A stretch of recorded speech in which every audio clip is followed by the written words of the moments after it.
हरिः ॐ आनन्दम् प्रशान्ते जीवन दर्शनम् नमो नारायण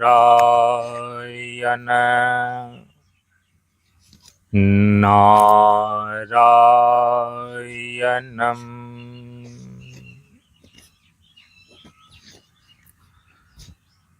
ब्रह्मानन्दं परम सुखदं केवलं ज्ञानमूर्तिं द्वन्द्वातीतं गगनसदृशं तत्त्वमस्यादिलक्ष्यम् एकं नित्यं विमलमचलं सर्वधी साक्षीभूतं भावातीतं त्रिगुणरहितं सद्गुरुं तं नमामि सद्गुरुं तं नमामि। श्री गुरु चरण स्पर्श अनुभूति ज्ञान मार्ग सत्संग के सानिध्य में उपस्थित श्रद्धालु सत्संग प्रेमियों, ज्ञान बढ़े गुणवान के संगत ध्यान बढ़े तपस्वी संग किन्हां बुद्धि विवेक विचार बढ़े संत सन्यासी सुसज्जन तिन्हां। इसलिए ज्ञानी वेद है ज्ञान से व्याधा वेद है तीर सद्गुरु वेद है शब्द से भींगे सकल शरीर। प्रेमियों, आप सभी लोगों ने श्रवण किया सनातन हिंदू धर्म का जो मूल ग्रंथ है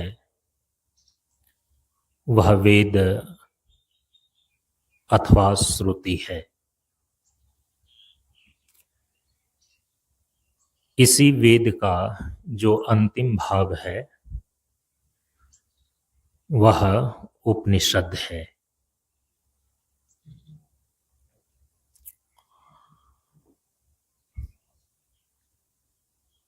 वेद कोई सामान्य पुस्तक नहीं है,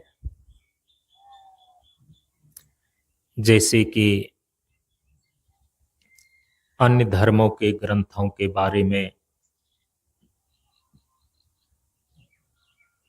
आप जानते और समझते हैं।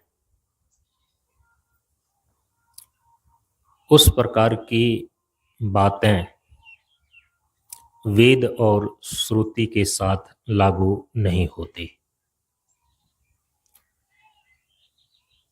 क्योंकि सनातन हिंदू धर्म को छोड़ करके जितने भी धर्म हैं, संप्रदाय हैं,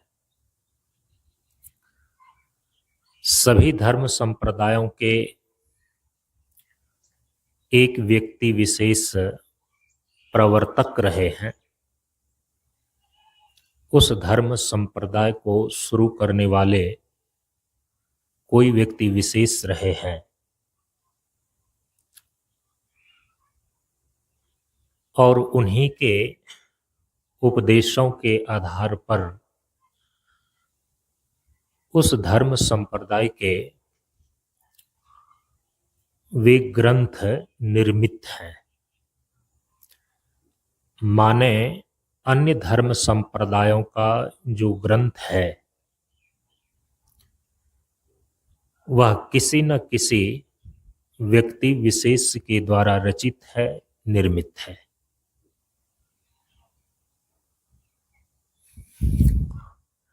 लेकिन जो सनातन धर्म का ग्रंथ वेद है, इस वेद की रचना किसी व्यक्ति विशेष के द्वारा नहीं की गई है। सनातन धर्म की परंपरा में वेद को अपौरुषेय माना गया है। आनुपूर्वी घटित नित्य शब्द राशि का नाम वेद है, जो सृष्टि के आरंभ में, महासर्ग के आरंभ में परमात्मा के संकल्प से, ईश्वर के संकल्प से उसी प्रकार से उद्भूत होते हैं जिस प्रकार से परमात्मा के संकल्प से जीवन और जगत के सभी स्थूल और सूक्ष्म तत्वों की उत्पत्ति होती है।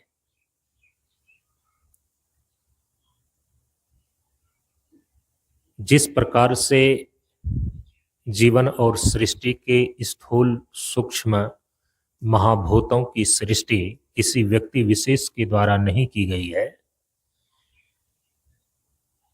पृथ्वी, जल, अग्नि, वायु, आकाश को किसी व्यक्ति ने नहीं बनाया है, यह परमात्मा की सृष्टि है। उसी प्रकार से जीवन और जगत को चलाने वाला, जीवन के समस्त व्यवहार और सभी प्रकार के दार्शनिक सिद्धांतों का निर्धारण करने वाला जो सनातन सिद्धांत है, शाश्वत संविधान है, यह भी किसी व्यक्ति विशेष के द्वारा बनाया गया नहीं है, बल्कि परमात्मा के द्वारा ही निर्धारित है। इसीलिए वेद और श्रुति को अपौरुषेय कहते हैं। वेद मंत्रों के जो दृष्टा ऋषि लोग हैं, वेद मंत्रों का साक्षात्कार करने वाले, वेद मंत्रों के तत्वों का साक्षात्कार करने वाले जो ऋषि लोग हैं, ये ऋषि लोग भी वेद मंत्रों के रचयिता नहीं माने जाते। मंत्र द्रष्टारः ऋषि, ये ऋषि की परिभाषा है। मंत्र दृष्टा को, वेद मंत्रों के दृष्टा को ऋषि बोलते हैं। तो ऋषि लोग वेद के मंत्रों के दृष्टा मात्र होते हैं, नौ की रचयिता होते हैं। इसीलिए अन्य धर्मों का, संप्रदायों का जो धार्मिक ग्रंथ है, उन धर्म को शुरू करने वाले आदि प्रवर्तकों के उपदेशों का लिखित रूप उनका ग्रंथ है। जबकि सनातन धर्म का जो ग्रंथ है, यह किसी भी ऋषि, मुनि, महापुरुष या व्यक्ति विशेष के द्वारा लिखित नहीं है, रचित नहीं है, बल्कि परमात्मा के द्वारा ही यह ऋतंभरा प्रज्ञा से संपन्न ऋषियों के प्रज्ञा में अवतरित कराया गया है। परमात्मा महासर्ग के आरंभ में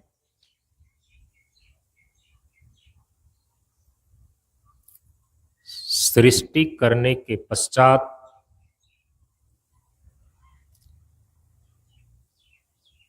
जो प्रज्ञा संपन्न, ऋतंभरा प्रज्ञा से संपन्न ऋषि लोग होते हैं, परमात्मा संकल्प से ऋषियों की प्रज्ञा में वेद का अवतरण कराते हैं, वेद के मंत्रों का अवतरण कराते हैं।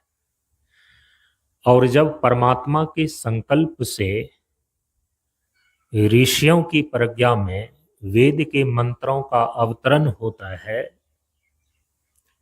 तो वेद मंत्रों की शब्द राशि, वेद मंत्रों का अनुशासन, वेदत्व और वेद मंत्रों के अर्थ, ये तीनों के तीनों ही ऋषियों की प्रज्ञा में प्रकाशित होते हैं।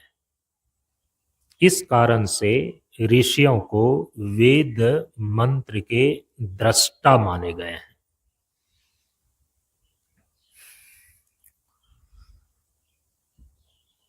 छांदोग्य उपनिषद में तो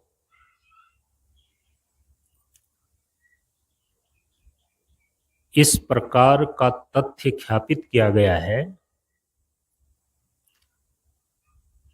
कि यहां तक कि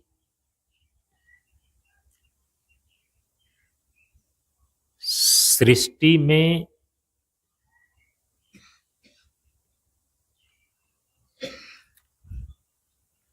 जितने प्रकार के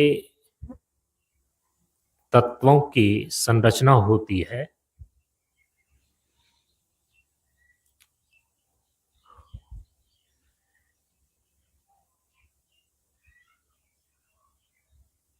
सृष्टि में जो भी चीजें उत्पन्न होती हैं, वह वेद मंत्रों के आधार पर ही होता है।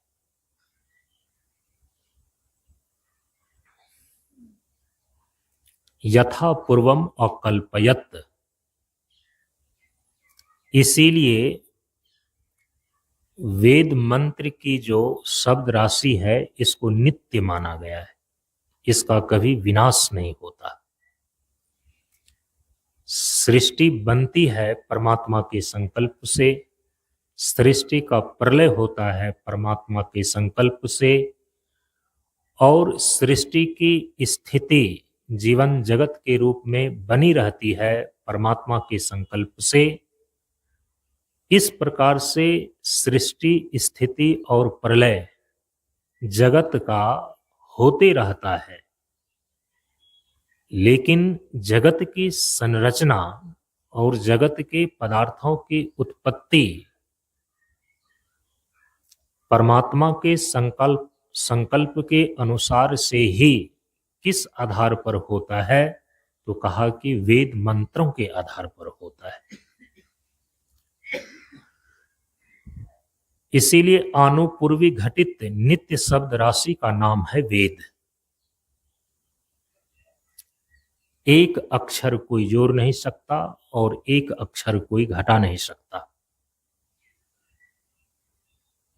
पूर्व कल्प में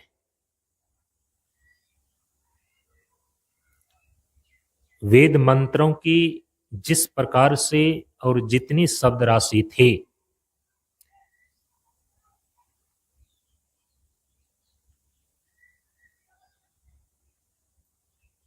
तो कल्पांतर में भी, दूसरे कल्प में भी उतनी और उसी प्रकार की शब्द राशि वेद मंत्रों की होती है।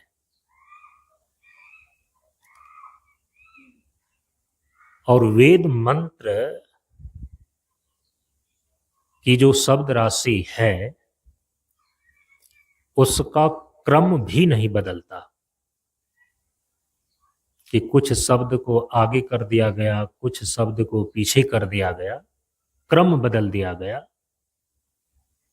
व्यतिक्रम हो गया, ऐसा नहीं होता।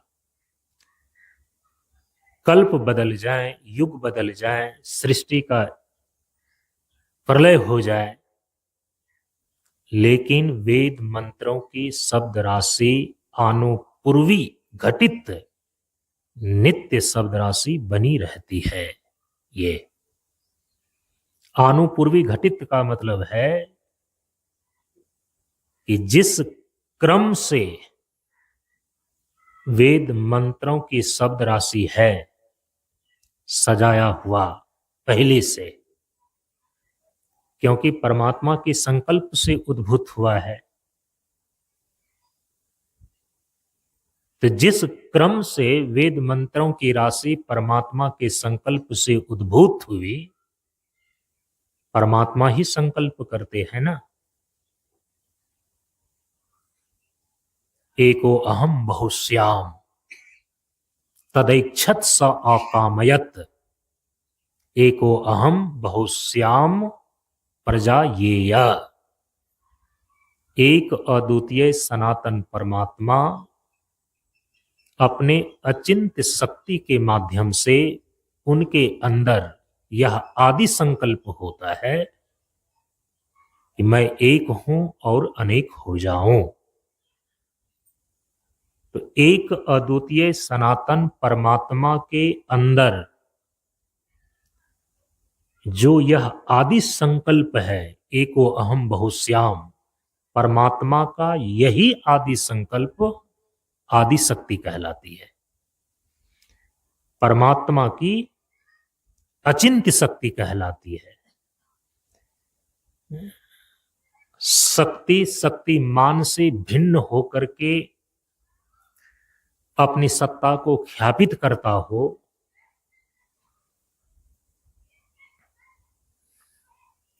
जब ये स्थिति न हो, बल्कि परमात्मा के अंतर्निहित ही शक्ति हो, तब हम उस शक्ति की स्थिति को बोलते हैं अचिंत्य शक्ति। तो परमात्मा के भीतर जो स्वयं को अनेक रूप में अभिव्यक्त करने का सामर्थ्य है, यही परमात्मा की अभिव्यक्ति का सामर्थ्य शक्ति कहलाती है। ब्रह्म के अंदर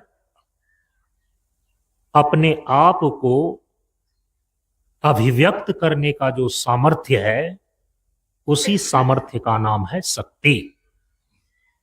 तो परमात्मा के अंदर एक आदि संकल्प हुआ, एको अहम बहुश्याम, मैं एक हूं अनेक हो जाऊं। और उस आदि संकल्प के पीछे कई विचार हैं कि परमात्मा के अंदर वह आदि संकल्प क्यों होता है कि मैं एक हूं और अनेक हो जाऊं।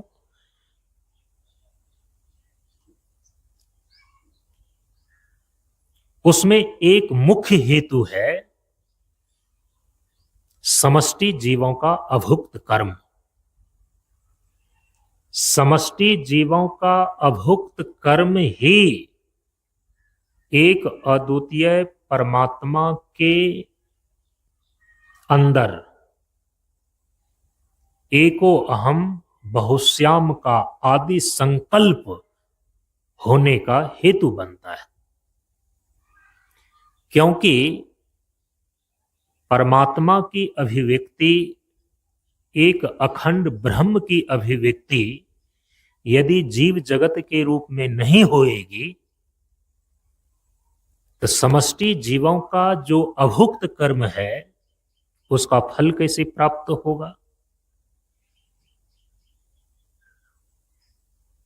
तो भोग और अपवर्ग प्रदान करने के लिए ही परमात्मा के द्वारा जगत की संरचना की जाती है, और यही जगत संरचना करने का आदि संकल्प है एको अहम बहुश्याम।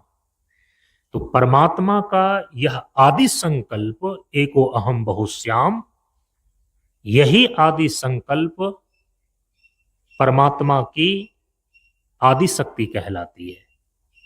परमात्मा का आदि संकल्प ही आदि शक्ति है। इसीलिए परमात्मा से वो भिन्न नहीं है।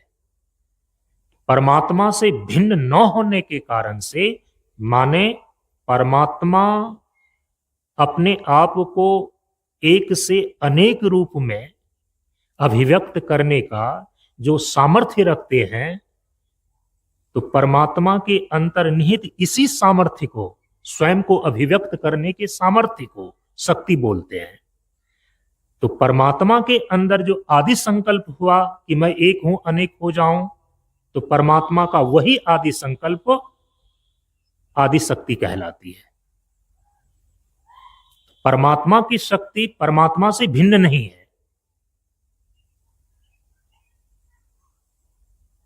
इसीलिए देवी भागवत में शक्ति के स्वरूप का स्तुति करते हुए स्पष्ट रूप से देवताओं ने कहा क्या? परमात्म स्वरूपिणी। देव्यथर्व शीर्षम के अंदर आदि शक्ति भगवती महादेवी स्वयं बोलती हैं, अहम ब्रह्म स्वरूपिणी।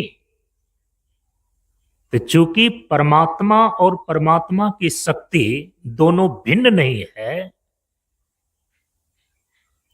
दोनों में अभेदता है, इसीलिए हम उसको बोलते हैं परमात्मा की अचिंत्य शक्ति। शक्ति और शक्तिमान में अभेद होने के कारण से ही शक्ति को परमात्म स्वरूपिणी और शक्ति स्वरूपा महादेवी के मुख से स्वयं अहम ब्रह्म स्वरूपिणी ऐसा कहा गया।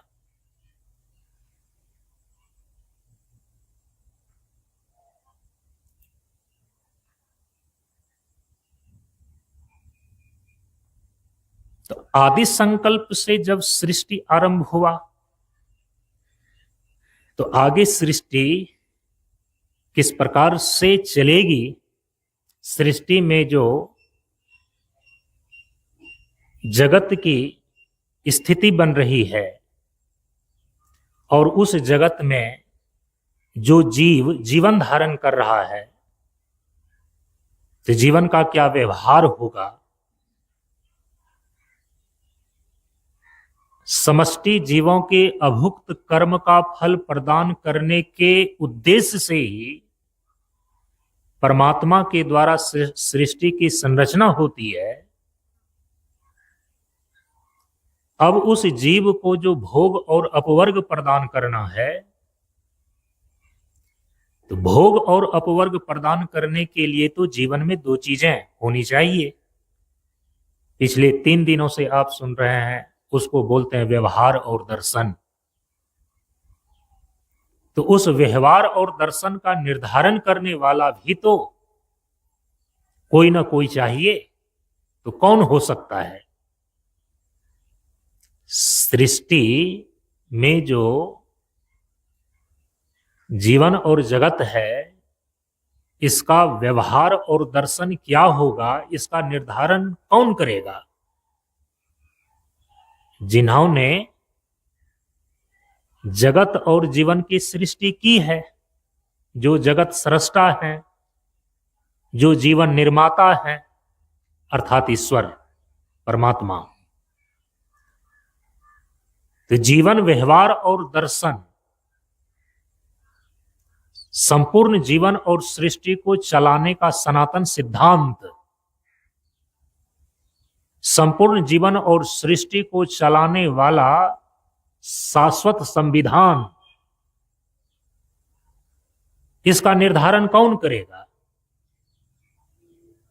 सृष्टि रचने वाला सृष्टिकर्ता ईश्वर, जगत का निर्माण करने वाला जगतकर्ता ईश्वर।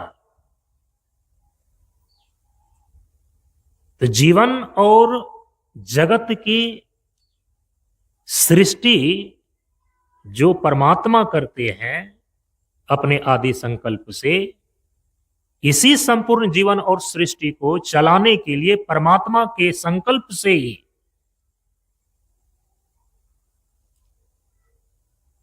सनातन सिद्धांत और शाश्वत संविधान उद्भूत होता है। उसी को बोलते हैं वेद। तो परमात्मा के जिस आदि संकल्प से संपूर्ण जीवन और सृष्टि का निर्माण हुआ, परमात्मा के उसी आदि संकल्प से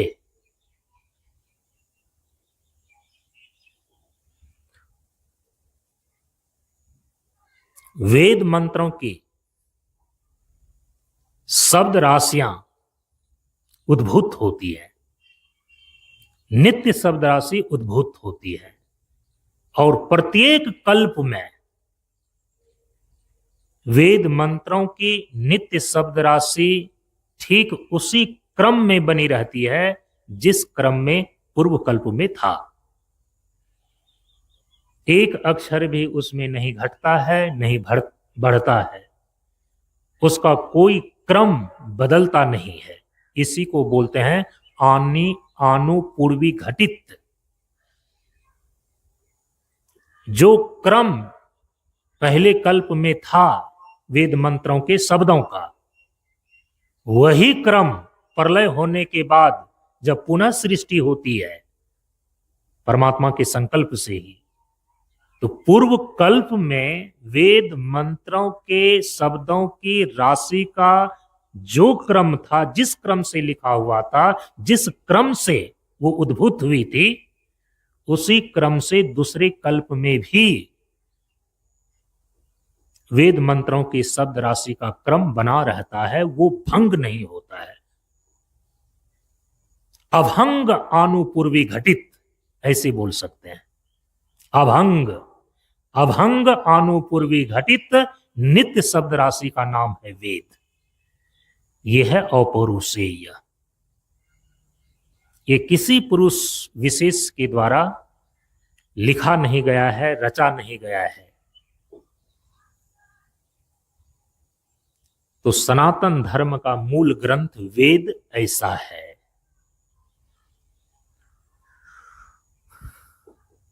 अब भगवान वेदव्यास ने क्या किया? बहुत सारे लोग कहते हैं कि भगवान वेदव्यास के द्वारा वेद लिखा गया है, इसीलिए वेदव्यास बोलते हैं। ऐसी बात नहीं है। पिछले दिन भी बता करके मैं आया हूं कि ऋषियों में जिनको हम महर्षि बादरायण बोलते हैं, वही महर्षि बादरायण वेदव्यास जी हैं। और वेदव्यास क्यों कहा जाता है, 2 दिन हम बता चुके हैं।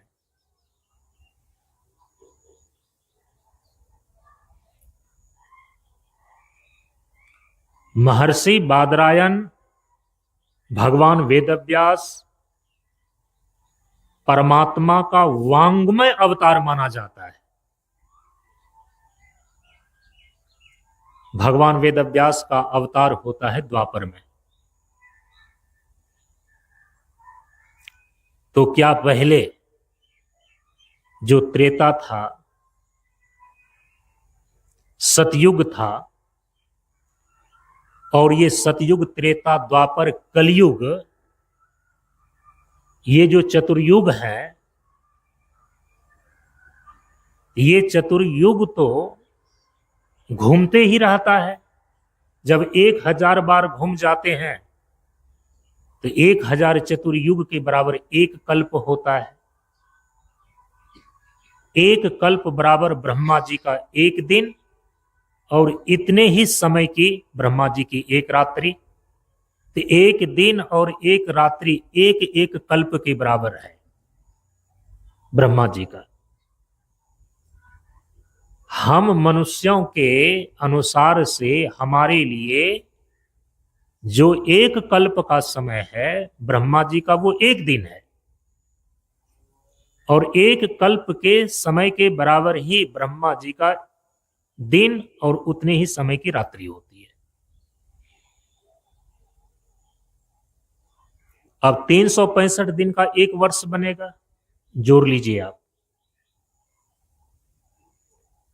उस प्रकार से एक एक कल्प व्यतीत होकर के जब ब्रह्मा जी का एक दिन पूरा होगा, जब 365 दिन पूरे होंगे, तब तो एक वर्ष बनेगा।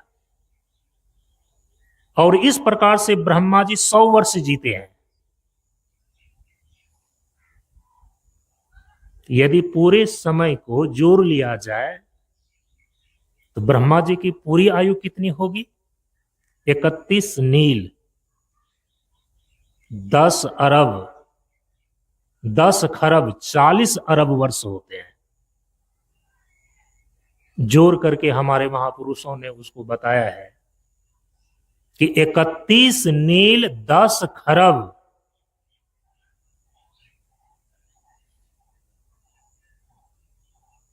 40 अरब वर्ष होते हैं। माने आपकी इस पूरी सृष्टि की आयु ब्रह्मा जी की आयु मानी जाती है। ब्रह्मा जी की मृत्यु का मतलब होता है संपूर्ण जगत और सृष्टि का महाप्रलय। तो 31 नील 10 खरब 40 अरब वर्ष पूरी सृष्टि की आयु है और ब्रह्मा की आयु है।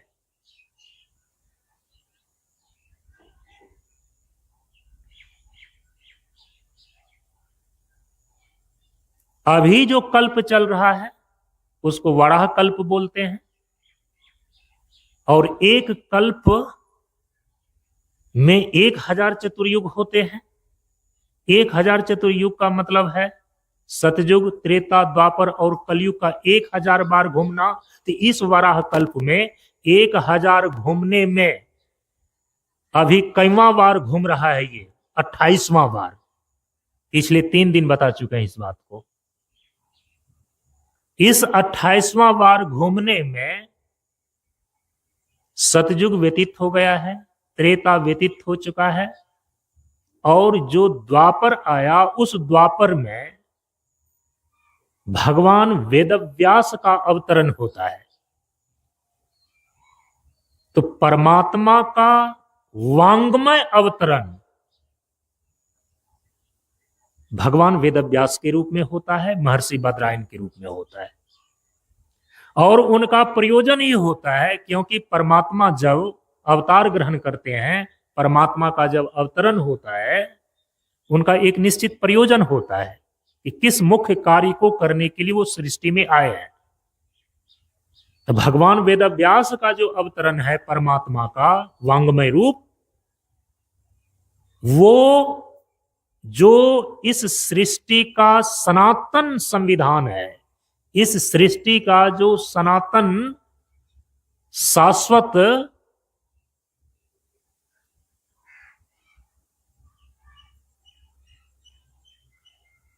सिद्धांत है वेद के रूप में, उसी वेद के मंत्रों को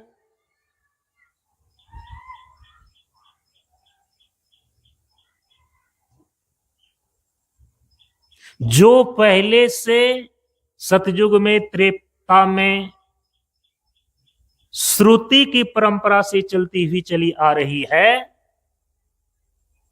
उसको लिखित रूप देने के लिए, उसको लिपिबद्ध करने के लिए भगवान का वांग्मय अवतार भगवान वेदव्यास के रूप में होता है। जो अभंग आनुपूर्वी घटित नित्य शब्द राशि रूप वेद है, वेद का पहला नाम श्रुति इसीलिए है कि पहले ये लिपिबद्ध नहीं था, ये लिखा हुआ नहीं था। गुरु और शिष्य के बीच सुनने की प्रक्रिया के द्वारा वेद के ज्ञान की परंपरा चलती आ रही थी। तो जो चीजें, जो परंपरा, जो ज्ञान की परंपरा, जो वेद मंत्र की परंपरा गुरु और शिष्य के बीच श्रुति बनकर के आ रही थी, सुनने की परंपरा से चलती चली आ रही थी, इसीलिए वेद का पहला नाम श्रुति पड़ा। वेद को श्रुति बोलते हैं।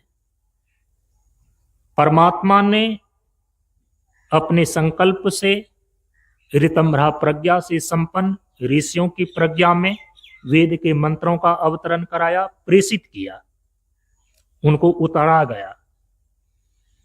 ऋषियों ने अपने शिष्यों को बताया तो शिष्यों ने सुना।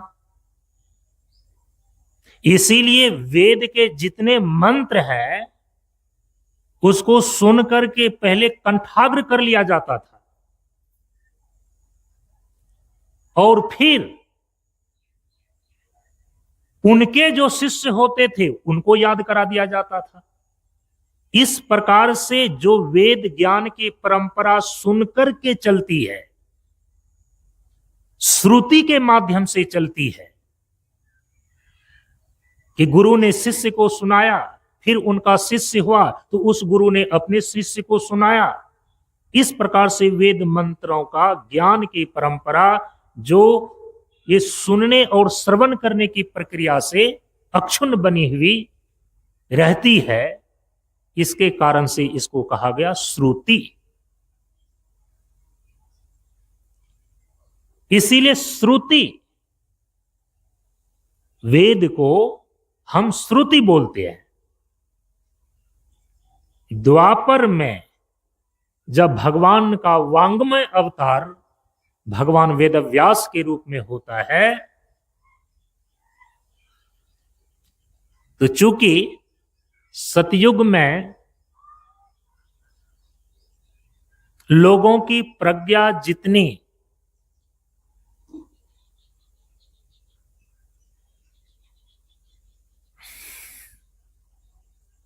सत्य अवगाहिनी होती है, सूक्ष्म होती है, युग के परिवर्तन से प्रज्ञा में धीरे धीरे क्षीणता आती जाती है। सतयुग में जो प्रज्ञा का सामर्थ्य रहता है वह त्रेता में नहीं रह जाती। त्रेता के लोगों में जो प्रज्ञा की क्षमता रहती है द्वापर में नहीं रह जाती। द्वापर में जो प्रज्ञा का सामर्थ्य लोगों में रहती है वह कलयुग में नहीं रह जाता। बुद्धि के अंदर सत्य तत्वों को ग्रहण करने की क्षमता का नाम है प्रज्ञा। कुड़ाफाती बुद्धि का नाम प्रज्ञा नहीं है, सत्य अवगाहिनी बुद्धि का नाम है प्रज्ञा। वेद मंत्रों में जो तत्व है उस तत्वों का ज्ञान प्राप्त करना, उन तत्वों का साक्षात्कार प्राप्त करना। तो अब वेद मंत्रों को याद रखना, अपनी स्मृति में रखना, प्रज्ञा की क्षीणता के कारण से युग परिवर्तन होने पर यही नहीं रह जाती, वेद मंत्रों के तत्वों का साक्षात्कार करने की स्थिति आम व्यक्ति में कैसे रह जाएगी। इसीलिए भगवान को अवतार लेना पड़ता है। चूंकि संपूर्ण जीवन और सृष्टि का जो सनातन सिद्धांत है, शाश्वत संविधान है, संपूर्ण जीवन के व्यवहार और दर्शन का जो मूल आधार वेद है, उस वेद के मंत्रों का अक्षुण्णता ही यदि नहीं बनी रहेगी तो फिर तो सृष्टि का व्यवहार और दर्शन ये दोनों ही बिगड़ जाएगा। धर्म और कर्म का आधार ही छीन जाएगा। तो परमात्मा ने जिस उद्देश्य से सृष्टि की रचना की वो उद्देश्य पूरा होने के पहले ही ये सृष्टि की संरचना ही निष्प्रयोजित हो जाएगी। तो सृष्टि बनाने वाले को ही सृष्टि चलाने की चिंता, सृष्टि को संभालने की चिंता बनी रहती है। तो बीच बीच में संभवामि युगे युगे, इसलिए भगवान स्वयं अवतार लेते हैं उन वैदिक सिद्धांतों को पालन कराने के लिए, वे उन वैदिक सिद्धांतों की रक्षा के लिए। तो भगवान ने वांग्मय अवतार लिया वेदव्यास जी के रूप में कि लोगों की प्रज्ञा छीन हो रही है। जो वेद के मंत्र गुरु शिष्य की परंपरा से अपनी स्मृति में संजोग करके चलती चली आ रही थी, अब स्मृति भी उनकी स्मरण सामर्थ्य छीन होते जा रहा है। तो ठीक ठीक ढंग से वेद मंत्रों को अपने स्मृति कोश में नहीं रख सकता, उसको लिख देना पड़ेगा, लिपिबद्ध कर देना पड़ेगा। वही लिपिबद्ध करने के लिए भगवान वेदव्यास का अवतरण होता है। तो भगवान वेदव्यास ने केवल लिपिबद्ध किया। जैसे अभी मैं प्रवचन कर रहा हूं, अब कोई आदमी अपने कॉपी में उसको लिख दे जाए तो उनकी मौलिक रचना नहीं मानी जाएगी ना। उन्होंने तो केवल मैं जो बोल रहा हूं, मेरी वाणी को केवल वो लिपिबद्ध कर रहे हैं, उसको लेखाकार बोलते हैं, उसको केवल लिख रहे हैं। वो मौलिक रचना उनकी नहीं मानी जाएगी। भगवान वेदव्यास ने तो जो अभंग अनुपूर्वी घटित नित्य शब्द राशि के रूप में वेद था, श्रुति की परंपरा से चलती चली आ रही थी, अब देखा कि लोगों की प्रज्ञा छीन हो रही है, वेद मंत्रों की अक्षुण्णता नहीं बनी रह सकेगी, अब उनको लिख देना जरूरी है। तो भगवान वेदव्यास ने उनको लिपिबद्ध कर दिया। इसीलिए आज आपको वेद ग्रंथ के रूप में प्राप्त हो रहे हैं। पहले ग्रंथ के रूप में नहीं था, लिपिबद्ध नहीं था। जैसे कि ये पुस्तक ये छपा हुआ है, एक ग्रंथ के रूप में है, उसी प्रकार से वेद के मंत्र अभी आपको छपे हुए मिल जाएंगे। तो छपेगा तभी जब उस लिपि को लिखा जाएगा, मंत्रों को लिपि में उतारा जाएगा। ये काम किया भगवान वेदव्यास ने। इसलिए भगवान वेदव्यास ने वेद की रचना नहीं किया है, वेद के मंत्रों को लिपिबद्ध किया। भगवान वेदव्यास ने लिखा अपने हाथों से किन किन चीजों को? पुराणों को लिखा। भगवान वेदव्यास ने बहुत ऐसे सारे ग्रंथ हैं जो कि उन्होंने अपने हाथों से लिखा, उनकी वो मौलिक रचना है। लेकिन ये श्रुति और वेद के जो मंत्र हैं, ये भगवान वेदव्यास ने नहीं लिखे हैं, बल्कि भगवान वेदव्यास ने वेद मंत्रों को केवल ग्रंथ का रूप दिया, इसको लिपिबद्ध किया।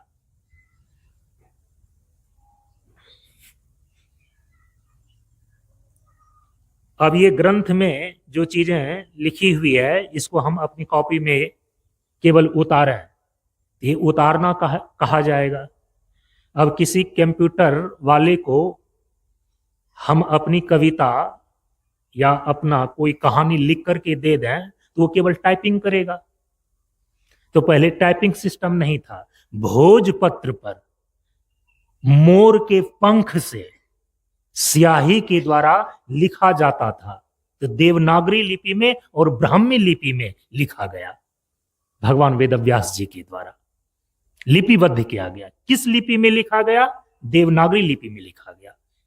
देवनागरी लिपि का ही पूर्व जो नाम है वो है ब्राह्मी लिपि। तो ब्राह्मी लिपि का है या देवनागरी लिपि का है? अभी आपको जितने भी श्लोक गीता जी के और जितने भी वेद के मंत्र ग्रंथ के रूप में प्राप्त हुए हैं, हो रहे हैं, उपलब्ध हैं, सभी के सभी मंत्र भगवान वेदव्यास जी के द्वारा सर्वप्रथम लिखा गया है, लिपिबद्ध किया गया है। देवनागरी लिपि में लिखा और ब्राह्मी लिपि में लिखा। इन्हीं शब्दों के साथ मैं अपनी वाणी को यहीं पर विराम देता हूं। परम पूज्य गुरुदेव के श्री चरणों में नमन करते हुए आप सबों को एक साथ नमो नारायण। ओम पूर्णमदः पूर्णमिदं पूर्णात् पूर्णमुदच्यते पूर्णस्य पूर्णमादाय पूर्णमेवावशिष्यते। ओम शांति शांति शांति। हरि ओम। श्री गुरुभ्यो नमः। हरि ओम।